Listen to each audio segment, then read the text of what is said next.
তিন শ্রেণীর মানুষ আল্লাহ রাব্বুল আলামিনের মেহমান। তিন শ্রেণীর মানুষ আল্লাহ পাকের মেহমান। এক নাম্বার হচ্ছে গাজী। গাজী মানে কি? ইসলামের জন্য যুদ্ধ করেছে, অন্য কোনো জন্য নয়, দিন ইসলামের জন্য যুদ্ধ করেছে, বিজয় লাভ করেছেন, নাম কি? গাজী। এই ব্যক্তি আল্লাহর মেহমান। যেমন আবু বকর সিদ্দিক, ওমর, ওসমান, আলী রাদিয়াল্লাহু আনহুম, তারা ইসলামের জন্য যুদ্ধ করেছিলেন না? তারপরে তারা জীবিত ছিলেন না? তারা তখন গাজী হিসেবে বেঁচে ছিলেন। ঠিক আছে। দুই নাম্বার হচ্ছে মুআতামির, মানে ওমরাকারী, যে ব্যক্তি ওমরা করতে গিয়েছে সে আল্লাহর মেহমান। আর তিন নাম্বার এই যে হাজি, যে ব্যক্তি হজ করতে গিয়েছে সে আল্লাহ পাকের মেহমান। আমাদের একটা কর্তব্য আছে, এটা একটা হাদিসে এসেছে, নবী করিম সাল্লাল্লাহু আলাইহি ওয়াসাল্লাম বলেছেন, ইদা লাকিতাল হাজ, যখন তুমি কোনো হাজির সাথে দেখা করবে, সাক্ষাৎ পাবে, ফাসাল্লিম আলাইহি, তখন তাকে সালাম দিও, তখন তাকে সালাম দিও, এবং তার সাথে মোসাফা করবে। তার সাথে কি করবে? মোসাফা করবে। এখন এক হাতে না দুই হাতে এই তর্কে যাওয়ার দরকার নেই, মোসাফা করেন। এক হাতে পারলে এক হাতে করেন, দুই হাতে পারলে দুই হাতে করেন, এটা তর্ক করার দরকার নেই, মোসাফা করেন। ঠিক আছে। মানে আমরা তো তর্কের শেষ নাই, যে কোনো ইস্যু পাইলেই তর্ক। আরাফা নিয়ে তর্ক, তারাবি নিয়ে তর্ক, ঈদের তাকবীর নিয়ে তর্ক, হ্যাঁ, রাকাত সংখ্যা নিয়ে তর্ক, মোসাফা নিয়ে তর্ক, বাকি রাখছে কি সেটা জানি না। আর এই তর্কগুলো করতে করতে দেখবেন ইসলামের বেসিক জিনিসগুলোই নাই, গায়েব। ইসলামী না আছে খেলাফা, ইসলামী না আছে এমারা, না আছে ইউনাইটেড কোনো ইসলামিক কমিউনিটি, না আছে ইসলামিক কোনো ইকোনমিক্সের বেস, না ইসলামিক কোনো মিডিয়া, না ইসলামিক কোনো কিছুই না। যা আছে প্রোটেস্ট্যান্ট ভার্সন, মানে নামাজ, রোজা, হজ, যাকাত, এগুলাই। আর এগুলো নিয়ে আমরা এখন তর্ক করছি। ব্যক্তি পর্যায়ে দিন আছে, বাকি বাইরে আর দিন নাই। মসজিদের মধ্যে আসবে পাক্কা নামাজি, মসজিদ থেকে বের হয়ে গেল সুদখোর। তো আল্লাহ হেফাজত করুক আমাদেরকে। আমাদের বড় বড় ইস্যুগুলো নিয়ে বেশি কথা বলা উচিত। মোসাফা এক হাতে হবে না দুই হাতে, এর জন্য কি জান্নাত জাহান্নামের ফয়সালা হয়ে যাবে? তাই মনে হয় আপনাদের? সুবহানাল্লাহ। একজন বলছে ইশারা করতে হবে তাশাহুদে এভাবে, আরেকজন বলছে একটু নড়াতে হবে। এই মাসআলাটার জন্য কি আপনার জান্নাত জাহান্নামের ফয়সালা হয়ে যাবে মনে হচ্ছে আপনার? অথচ আকীদার ঠিক নাই, এদিকে আমলের ঠিক নাই, অর্থনৈতিক জীবনের ঠিক নাই, মুআমালাতের ঠিক নাই, সম্পত্তির বন্টন মেরাজে ঠিক নাই, এগুলো ঠিক নাই, এবং আল্লাহর জমিন, আল্লাহর দিন বাস্তবায়নের কোনো চেষ্টাই নাই, অথচ এগুলো নিয়ে ব্যস্ত হয়ে আছে। আল্লাহ পাক আমাদের বিচক্ষণতা দান করুন, দূরদর্শিতা দান করুন, আমিন। আসুন, মোসাফা করতে বলেছেন নবীজি, তারপরে বলবেন যে মুরহু, তাকে আদেশ করুন। এখানে আদেশ মানে হচ্ছে অনুরোধ করুন, তাকে আদেশ করুন বা অনুরোধ করুন, আই ইস্তাগফিরুল্লাহকে, সে যেন তোমার জন্য ইস্তেগফার করে। কে? যে ব্যক্তি হজ করে এসেছে, হাজি, তাকে সালাম দিবেন, মোসাফা করবেন, দিয়ে বলবেন যে ভাই আপনি আমার জন্য একটু দোয়া করেন। কারণ ফাইন্নাহু মাগফুরুল্লাহ, কারণ সে ব্যক্তি একজন ক্ষমাপ্রাপ্ত মানুষ। তবে একটা বিষয়, মানুষের সম্পদ আত্মসাৎ করে সুদের টাকা দিয়ে, ঘুষের টাকা দিয়ে, প্রতারণা, বাটপাড়ি, দুর্নীতির টাকা দিয়ে হজ করতে গিয়ে কতটুকু মাগফুর হয়ে আসা যাবে, এটা একটা প্রশ্নবিদ্ধ বিষয়। তো এই বিষয়গুলোকে ক্লিয়ার করে হজ করতে যাওয়া উচিত। আল্লাহ পাক আমাদেরকে তৌফিক ইনায়াত করুন, আমিন। এই দিনের একটা প্রতিশ্রুতি আছে। কি প্রতিশ্রুতি? আয়েশা রাদিয়াল্লাহু আনহা থেকে সহিহ মুসলিমে এসেছে, এবং জাবের রাদিয়াল্লাহু আনহু থেকে ইবনে হিব্বানের 3853 নম্বর হাদিসে এসেছেন। আল্লাহ রাব্বুল আলামিন এই দিনে হাজিদেরকে দেখে বলেন, যারা আরাফার মাঠে এসেছেন তাদেরকে দেখে বলেন যে আমার এই বান্দারা দূর দূরান্ত থেকে সফর করে এখানে এসেছে, ওদের চেহারাগুলো তাকিয়ে দেখো, ক্লান্ত, ক্লিষ্ট, চুলগুলো এলোমেলো, পরিশ্রান্ত, তারা আমার রহমতের প্রত্যাশী, অথচ তারা কেউ আমার আযাব দেখে নাই। হে ফেরেশতারা, তোমরা সাক্ষী থাকো, আমি তাদের সবাইকে মাফ করে দিলাম। এবং নবী সাল্লাল্লাহু আলাইহি ওয়াসাল্লাম বলছেন যে আজকের দিনে যত মানুষকে আল্লাহ পাক জাহান্নাম থেকে মুক্তি দিবেন, অন্য কোনো দিনে এত মানুষকে আল্লাহ পাক মুক্তি দিবেন না। আল্লাহ পাক আমাদেরকে সবাইকে জাহান্নাম থেকে মুক্তি দান করুন, আমিন। তো শেষ যে বিষয়টার দিকে টাচ করে আমি কনক্লুশন দিকে যাব, সেটা হলো উম্মতে মুহাম্মাদির জন্য আজকের দিনের মধ্যে স্পেশাল কি বলেন তো? এটা হচ্ছে আমাদের মূল পয়েন্ট। আজকের দিনে ফজিলত জানলাম, আমরা আমলগুলো জানলাম, সব ঠিক আছে, কিন্তু আমাদের জন্য আসলে স্পেশাল কি জিনিস? আমাদের জন্য আজকের দিনের স্পেশাল যে বিষয় সেটা হলো আজকের দিনে দিন ইসলাম পূর্ণতা লাভ করেছে। ইসলামের পূর্ণতা দিবস আজকে। 23 বছর দিন ইসলাম প্রচার করার পরে আজকের দিন আল্লাহ পাক বলেছেন দিন পূর্ণ করে দিলাম। ইহুদিরা বলছিলেন যে আজকের দিন এই আয়াতটা যদি আমাদের উপর নাজিল হতো আমরা তাহলে ঈদ পালন করতাম। নবীজি বললেন এটা আমাদের ঈদের দিনই, এটাও আমাদের ঈদের দিন, কোনো সমস্যা। তো আমাদের সবচেয়ে ইম্পর্টেন্ট জায়গা এটা যে আজকের দিনে দিন ইসলাম পূর্ণতা লাভ করেছে। এখন ইসলাম যে পূর্ণতা লাভ করলো, এই দিবসটা কতজন জানে যে আজকের দিন ইসলাম পূর্ণতা লাভের দিন? আমরা অনেক দিবসের কথা জানি, আন্তর্জাতিক দিবস, জাতীয় দিবস, পারিবারিক দিবস, জন্মদিন, মৃত্যুদিন, হ্যাঁ, অনেক দিবসের কথা আমরা জানি। ইসলামের পূর্ণতা দিবস কতদিন জানেন? কতজন জানেন? দেখেন, সাংস্কৃতিক আগ্রাসন কোথায় আপনার মূল জায়গাটা নিয়ে যাওয়া হয়েছে। শেকড় ভুলে গেছে মানুষ। এখন মানুষ শেকড় ভুলে বিদেশিদের সংস্কৃতি লালন করছে, কোনো কোনো ক্ষেত্রে বিদেশি প্রভুদের দাসত্ব করছে। 23 বছর নবী সাল্লাল্লাহু আলাইহি সাল্লাম দিনের জন্য অক্লান্ত মেহনত করেছেন। ওহী আসার পর থেকে প্রথম 3 বছর গোপন দাওয়াত দিয়েছেন, একদম গোপনে গোপনে দাওয়াত দিয়েছেন। আবু বকর, ওসমান, ওমর, আলী এরকম কিছু সাহাবী ইসলাম কবুল করেছেন। আস্তে আস্তে দাওয়াত প্রচার লাভ করেছে। যত প্রসার হয়েছে তত মানুষের অত্যাচার বেড়েছে। এক পর্যায়ে তাকে সাহাবী থেকে আবিসিনায় হিজরত করতে পাঠাতে হয়েছে। তারপর তিনি তায়েফে গিয়েছেন, ওখান থেকে রক্তাক্ত হয়ে মক্কা এসেছেন। আবার সেখান থেকে ইয়াসরিব, মদিনায় গিয়েছেন। ইয়াসরিবের মানুষ ইসলাম কবুল করেছিল। তারা নবী সাল্লাল্লাহু আলাইহি ওয়াসাল্লামকে আশ্রয় দিলেন, সাহাবীদেরকে আশ্রয় দিলেন। নবীজি সেখানে গিয়ে একটা ইসলামিক কমিউনিটি গড়লেন, মসজিদে নববী গড়লেন, সেখানে অর্থনীতি স্ট্রং করলেন, সেখানে একটা ইমারা গঠন করলেন, সেখানে একটা জামা গঠন হলো। এরপরে যখন মুশরিকরা তাদেরকে আক্রমণ করতে শুরু করলো, তখন বদরের যুদ্ধ হয়ে গেল। তারপর উহুদ, তারপর খন্দক, তারপর আপনার এই যে হুদাইবিয়া, খাইবার, হতে হতে চলতে থাকলো। এক পর্যায়ে পররাষ্ট্রনীতি অ্যাপ্লাই করলেন, রোমের সম্রাটকে দাওয়াত দিচ্ছেন, মিশরের মুকাউকিয়াসকে দাওয়াত দিচ্ছেন, পারস্যের খসরুকে দাওয়াত দিচ্ছেন, সব জায়গায় দাওয়াতি কাজ ছড়িয়ে পড়তে লাগলো। 23 বছর অক্লান্ত পরিশ্রম। এক পর্যায়ে এই যে শেষে, একদম জীবনের শেষ পর্যায়ে এসে তিনি বিদায় হজ করলেন। একটাই হজ করেছেন তিনি, নবী সাল্লাল্লাহু আলাইহি ওয়াসাল্লাম একটা হজই করেছেন জীবনে। এবং সেই হজের দিন যখন এই ভাষণ তিনি দিচ্ছেন, তখন আল্লাহ পাক এই আয়াতটা নাজিল করে দিনটাকে পরিপূর্ণতা দান করলেন। আজকের দিনের মূল শেকড়টা কোথায় বুঝতে পারছেন? এই 23 বছরের দাওয়াতি জীবনের পরিসমাপ্তি এখানে। আজকের দিনের পরে আসলে পূর্ণাঙ্গ কোনো সূরা নাজিল হয়নি। সর্বশেষ নাজিল হয়েছে সূরা নাসর, ইযা জাআ নাসরুল্লাহি ওয়াল ফাতহ। এরপরে বিচ্ছিন্ন 2-1টা আয়াত নাজিল হয়েছে, কিন্তু পূর্ণাঙ্গ আর কোনো সূরা নাজিল হয়নি। আজকের দিনের পর নবী সাল্লাল্লাহু আলাইহি ওয়াসাল্লাম মাত্র 80 বা 83 দিন বেঁচে ছিলেন। সর্বশেষ যে কথাটা আমরা শুনবো এখন, সেটা হলো নবী করিম সাল্লাল্লাহু আলাইহি ওয়াসাল্লাম আজকের এই দিনে জনগণকে উদ্দেশ্য করে কিছু কথা বলেছিলেন। এই কথাগুলো বলে তিনি আজকের হজটা শেষ করেছেন। আমরা অনেকেই এই ভাষণটা সম্পর্কে জানি না। আমরা অনেক ভাষণ নিয়ে এখন গর্ব করি। নবী করিম সাল্লাল্লাহু আলাইহি ওয়াসাল্লামের এই যে সর্বশ্রেষ্ঠ ভাষণ, এটা কতজন জানেন? বিদায় হজের ভাষণ। কতজন জানেন বিদায় হজের ভাষণে নবী সাল্লাল্লাহু আলাইহি ওয়াসাল্লাম কি বলেছিলেন উম্মতকে? আমরা একটু আপনাদেরকে শোনাবো, শুনিয়ে ইনশাআল্লাহ লেকচারটা শেষ করব।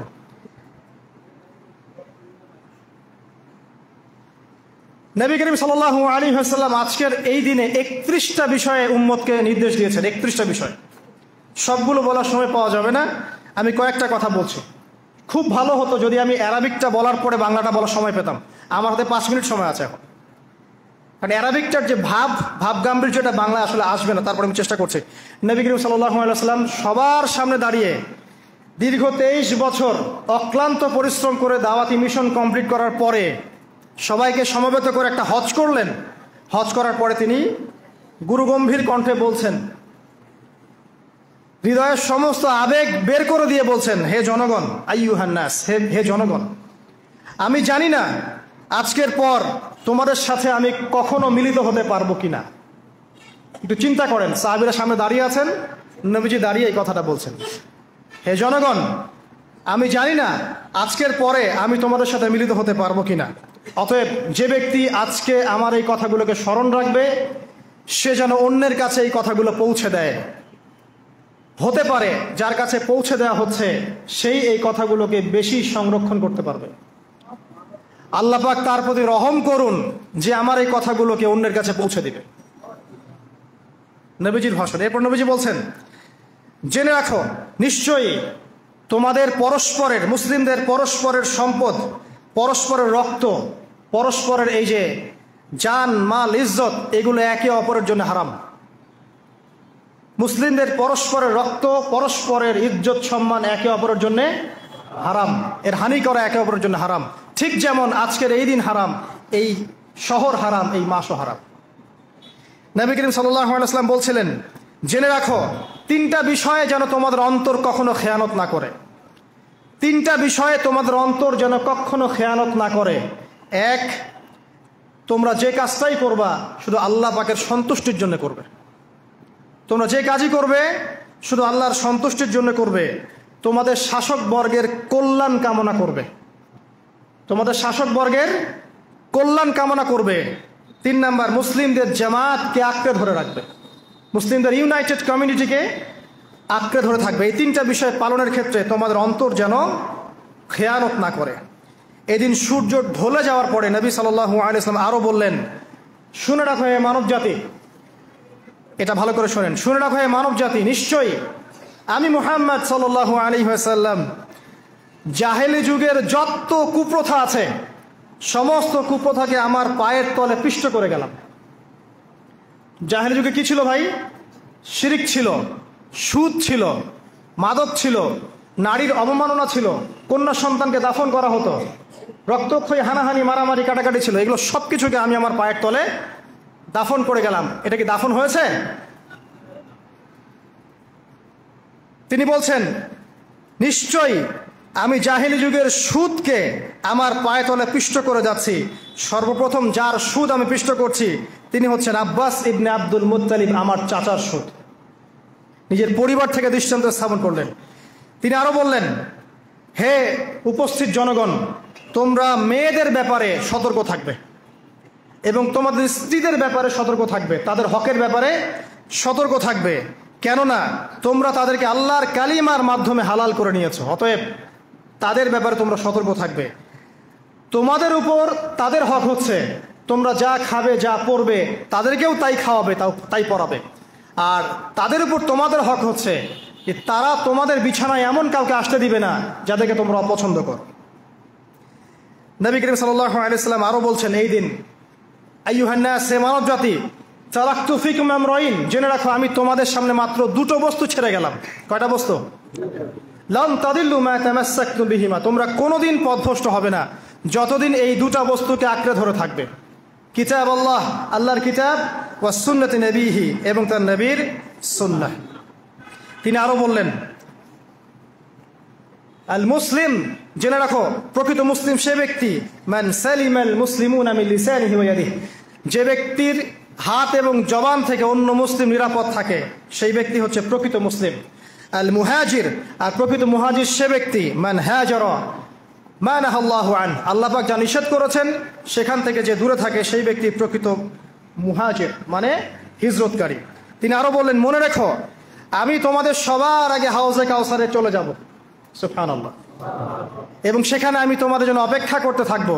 অতএব শোনেন, অতএব তোমরা আমার চেহারাকে কালিমালিপ্ত করো না, মানে আমার চেহারায় কালিমালিপ্ত করো না, আমার নাম নষ্ট করে দিও না। আমি তোমাদের সংখ্যাধিক্য দেখে আল্লাহর কাছে গর্ব করব, আমাকে তোমরা অপমানিত করো না। আজকে কি আমরা তার দায়িত্ব পালন করে উম্মাহ হতে পেরেছি? নবীজি বলেছেন, তা আমার চেহারাকে কালিমালিপ্ত করো না, সুবহানাল্লাহ। তিনি বলছেন, ওই সময় কিছু মানুষ থেকে আমি মুক্ত হয়ে যাব আর কিছু মানুষ আমার থেকে মুক্ত হয়ে যাবে। বলা হলো, কারা ইয়া রাসূলুল্লাহ? তিনি বলছেন, আল্লাহ পাককে আমি বলবো, ইন্নাহুম মিন্নি, হে আল্লাহ এরা আমার উম্মাহ, এরা আমার উম্মত, আমার সাহাবী। আল্লাহ পাক বলবেন, ইন্নাকা লা তাদরি মা আহদাসা বা'দাক, তুমি জানো না হে নবী, তোমার মৃত্যুর পর এই মানুষগুলো, পরবর্তী মানুষগুলো তোমার দিনের মধ্যে কত বেদাত সংযোজন করেছিল। তিনি আরো বলেছিলেন, হে জনগণ, জেনে রাখো প্রত্যেক পরিবারের জন্য প্রতি বছর একটা করে পশু জবাই করার বিধান, প্রত্যেক পরিবারের জন্য, সামর্থ্যবান পরিবারের জন্য প্রত্যেক বছর একটা করে পশু জবাই করার বিধান রয়েছে। তিনি আরো বললেন, মনে রাখো একজনের অপরাধের শাস্তি আর একজন কখনো পাবে না, আর বাবার দোষে ছেলে কখনো দুষ্ট হবে না, ছেলের দোষে বাবাও কখনো অপরাধী হবে না।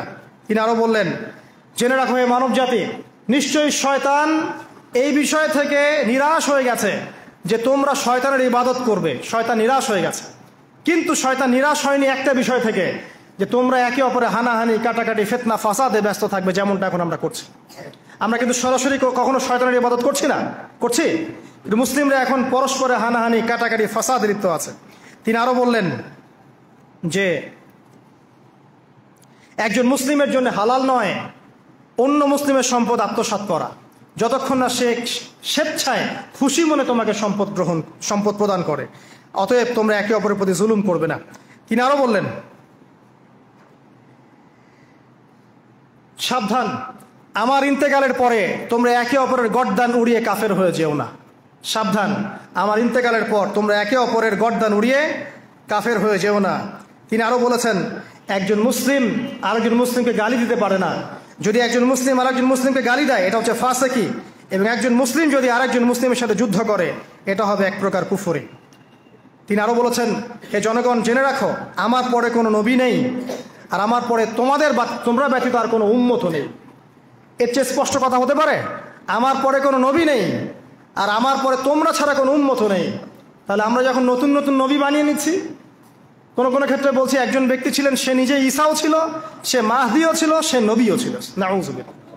এবং দিন দিন মানুষ এই খাতায় নাম লিখাচ্ছে, সুবহানাল্লাহ। সর্বশেষ তিনি বললেন যে যদি তোমাদের উপরে, হে মানব জাতি জেনে রাখো, যদি তোমাদের উপরে একটা নাক কাটা কালো কুৎসিত কোনো আমির বা শাসকও চলে আসেন এবং সে যদি তোমাদেরকে আল্লাহর রাস্তায় আল্লাহর কিতাব সুন্নাহ অনুযায়ী পরিচালিত করেন, তোমরা অবশ্যই তার আনুগত্য করবে, তার বিরুদ্ধে বিদ্রোহ করবে না, তার আনুগত্য করবে। জেনে রাখো, শেষে তিনি বলেন, জেনে রাখো হে মানব জাতি, আজকে থেকে কুল্লুকুম মিন আদম, তোমরা সবাই আদম সন্তান, ওয়া আদামু মিন তুরাব, আর আদম হচ্ছে মাটির সন্তান। আরবের উপর অনারবের, অনারবের উপর আরবের, সাদার উপর কালোর, কালোর উপর সাদার, লালের উপর কালোর অথবা কালোর উপর লালের কোনো রকম প্রাধান্য নাই। ইল্লা তাকওয়া, শুধু তাকওয়া ব্যতীত। যে ব্যক্তি বেশি মুত্তাকি সে আল্লাহর কাছে বেশি মর্যাদার অধিকারী হবে ইনশাআল্লাহ তাআলা। সর্বশেষ তিনি আঙ্গুলটা উঁচু করলেন, নিজের শাহাদাত আঙ্গুলি উঁচু করে আকাশের দিকে তাকালেন, এরপর জনগণের দিকে তাকালেন, তাকিয়ে বললেন যে তোমাদের ব্যাপারে, হে জনগণ, তোমাদের ব্যাপারে আমাকে আল্লাহ জিজ্ঞাসা করবেন। ফামা আনতুম কাইলুন, তোমরা ওই সময় কি বলবে আমার সম্পর্কে? তখন সাহাবীরা বললেন, আমরা বলবো যে আপনি বাল্লাগতা রিসালাতাক, আপনি আপনার রিসালাত পৌঁছে দিয়েছেন, ওয়াজ্জা আমানাতাক, আপনার আমানত পূর্ণ করেছেন, ওয়া নাসাহতা উম্মাতাক, এবং আপনি আপনার উম্মতকে নসিহত করেছেন। এরপরে তিনি আকাশের দিকে তাকিয়ে বললেন, আল্লাহুম্মা ফাশহাদ, হে আল্লাহ আপনি সাক্ষী থাকেন। আল্লাহুম্মা ফাশহাদ, হে আল্লাহ আপনি সাক্ষী থাকেন। আল্লাহুম্মা ফাশহাদ, হে আল্লাহ আপনি সাক্ষী থাকেন যে আমি আমার দায়িত্ব পৌঁছে দিয়েছি। এরপরে নাজিল হলো আল ইয়াউমা আকমালতু লাকুম দীনাকুম ওয়া আতমামতু আলাইকুম নি'মাতি ওয়া রাদিতু লাকুমুল ইসলাম দীনান। এই হলো বিদায় হজ, আজকের এই আরাফার প্রেক্ষাপট। আমরা কতজন এটা নিয়ে চিন্তা করেছি? 1 মিনিট একটু বলে শেষ করি। দেখেন, শেষ ওসিয়ত যেগুলো হয় মানুষের, এটা খুব হৃদয় বিদারক হয় না? বাবা ইন্তেকাল করছেন, সন্তানের জন্য ওসিয়ত করে যাচ্ছেন, মাকে দেখিস ইত্যাদি ইত্যাদি, হৃদয় বিদারক হয় না? মানুষ সারা জীবন মনে রাখে না? বাট আমরা আমাদের এই ন্যাশন, এই উম্মা, নবী সাল্লাল্লাহু আলাইহি সাল্লাম উম্মা বলে আমরা যারা দাবি করছি, আমাদের মধ্যে বেশিরভাগ মানুষ নবী সাল্লাল্লাহু আলাইহি সাল্লামের শেষ এই নসিহতগুলো ভুলে গেছি আমরা। নসিহতগুলোর মধ্যে সবচেয়ে ইম্পর্টেন্ট ছিল শিরক থেকে দূরে থাকা, সুদ থেকে দূরে থাকা, মুসলিম ভেদাভেদ না করা, শাসকের কল্যাণ কামনা করা, বিদ্রোহ না করে শাসককে উত্তম নসিহত করা। এবং আরেকটা হাদিসে তিনি বলেছিলেন 5 ওয়াক্ত সালাত আদায় করবে, সওম পালন করবে, রমজান মাসে সাধ্যমতো সাদাকা করবে, মুসলিমদের জামাত আঁকড়ে ধরবে, ইনশাআল্লাহ হাসতে হাসতে জান্নাতে প্রবেশ করবে। আও কামা ক্বালা আলাইহিস সালাম। জাহেলি যুগের সমস্ত প্রথা ছেড়ে দেওয়া ছিল আজকের দিনের মূল মর্ম, আমরা ছাড়তে পারছি না। সুদ ছেড়ে দেওয়া ছিল মূল মর্ম, ছাড়তে পারছি না। শিরক থেকে বের হতে পারছি না। বেদাতীদের ব্যাপারে ধমক দেওয়া হয়েছে, বেদাত ছাড়তে পারছি না। খেয়াল করে দেখেন, মুসলিম হানাহানি কাটাকাটি এখনো ছাড়তে পারছি না। ইভেন ধর্মতাত্ত্বিকভাবেও আমরা বহু দল এবং উপদলে বিভক্ত হয়ে গেছে, কারোর সাথে কারো ঐক্য নাই। সব মিলিয়ে নবী সাল্লাল্লাহু আলাইহি ওয়াসাল্লামের শেষ ওসিয়তগুলো, কিতাব এবং সুন্নাহ আঁকড়ে ধরা, এটা আমরা সবাই আঁকড়ে ধরতে পারছি না। আজকের এই দিবসগুলো এই জন্যই আল্লাহ পাক বারবার ফিরিয়ে দেন, যাতে করে এগুলো নিয়ে আলোচনা হয়, আমরা এগুলো জানতে পারি এবং আমল করতে পারি, এই চেতনাগুলো লালন করতে পারি, নিজেরাও শিখি, পরিবারকেও শেখাই, আগামী প্রজন্মকেও শেখাই ইনশাআল্লাহ তাআলা। আশা করছি ইনশাআল্লাহ আমরা যদি নাও পারি, এক সময় এমন একটা প্রজন্ম আসবে যারা নবী সাল্লাল্লাহু আলাইহি ওয়াসাল্লামের উম্মার মতো উম্মাহ হবে ইনশাআল্লাহ। অতএব প্রিয় দিনী ভাইয়েরা, আসুন আজকের দিন, জুমার দিন, আমরা এই দিনে ইবাদতগুলো বাড়িয়ে দেই, আরাফা, সাওম এবং দোয়া, জিকির আজকারগুলো বাড়িয়ে দেই, একই সাথে আসন্ন কুরবানির প্রস্তুতি গ্রহণ করি, এবং আজকের দিনে, আরাফার এই দিনে হাজিদের সাথে আমরাও শরীক হয়ে আল্লাহর কাছে বলি যে আল্লাহু আকবার লা ইলাহা ইল্লাল্লাহ আল্লাহু আকবার ওয়ালিল্লাহিল হামদ। এবং নবী করিম সাল্লাল্লাহু আলাইহি ওয়াসাল্লাম রেখে যাওয়া এই যে শেষ বাক্যগুলো, এগুলো সবার কাছে পৌঁছে দেই। যে ব্যক্তি পৌঁছাবে তার উপর আল্লাহ পাক রহম করবে ইনশাআল্লাহ। এবং নিজেরা আমল করার চেষ্টা করি। আল্লাহ পাক আমাদের সবাইকে নবী করিম সাল্লাল্লাহু আলাইহি ওয়াসাল্লামের আদর্শ উম্মাহ হওয়ার তৌফিক এনায়েত করুন, আমিন। আমাদের ব্যক্তি, পরিবার, সমাজ, রাষ্ট্র, শাসক সবাইকে আল্লাহ পাক হেদায়েত দান করুন, আমিন। আমাদের মধ্যে আপোষে যত ইখতিলাফ, ভুল বোঝাবুঝি আছে এগুলোকে আল্লাহ পাক নিরসন করে দিন, আল্লাহুম্মা আমিন। আকুলু কওলি হাযা আস্তাগফিরুল্লাহ লি ওয়া লাকুম ওয়া লিসাইরিল মুসলিমিন। বারাকাল্লাহু লানা ওয়া লাকুম বিল আয়াতিল হাকীম। ইন্নাহু তাআলা জাওয়াদুন কারীমুন বাররাউফুর রহিম। আসসালামু আলাইকুম।